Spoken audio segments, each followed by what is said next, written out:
Throughout my journey, um, something I just wanted to be somebody else because I was so hurt and so lost that I was so deep in sin that I thought that I just couldn't be me. That there was no way that I could be redeemed. My name was Christian. I knew from a very early age that I was called to preach the gospel. Um, I can, there's home videos of me at 4 years old preaching to my family from the fireplace in our living room.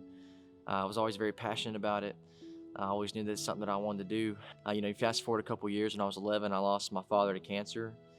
Cancer is always a hard thing, and it affected our family very greatly. I think that was the most pivotal point in all of our lives. From that point forward, I think we all just kind of hurt a little bit. Death's never easy, and no one ever really knows how to cope with it.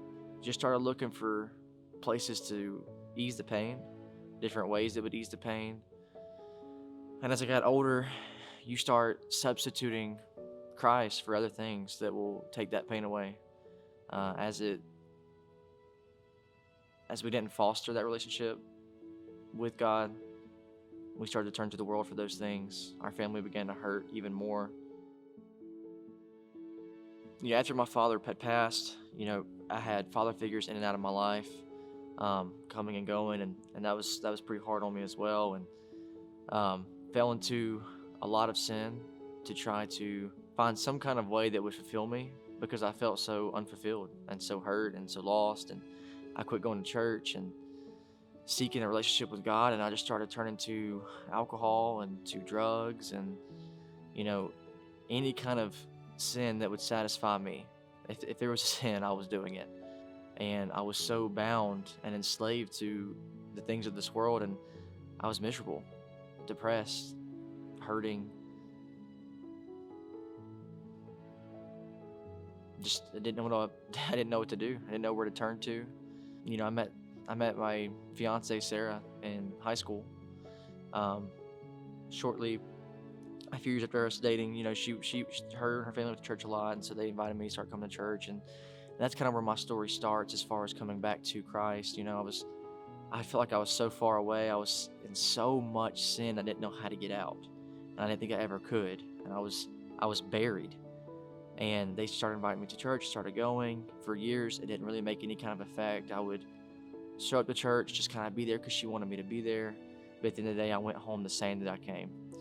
Until finally, I came to the end of myself. I had reached hard times. I was without a place to live, and Sarah and her family told me to come live with them, and so I was living with them and working, and just at the end of my road, and I hardly had any money, didn't know what to do, had no plans for my life, and just finally just turned to the Lord and was like, Lord, I need your help.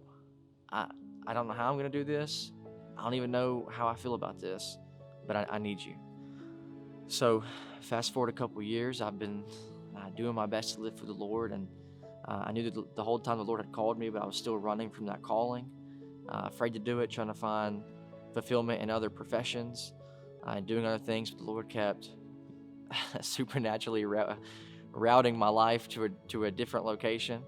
The pastor, he came to our church, and he was speaking, and I went to the altar and was just in prayer, and I had been talking about going to this Bible college that he was actually coming from. The Bible college he had come from is the one I was thinking about going to, and he ended up coming to speak. And I told Sarah, we went to the mall the day before that revival, and I told her, if I go to Bible college, I gotta find some skinny jeans or an outfit or some shoes that I can wear, to be a cool Christian, to be like the cool youth and what they wear. And we looked at black skinny jeans and red shoes, red high tops. Well, we went to church that night, and the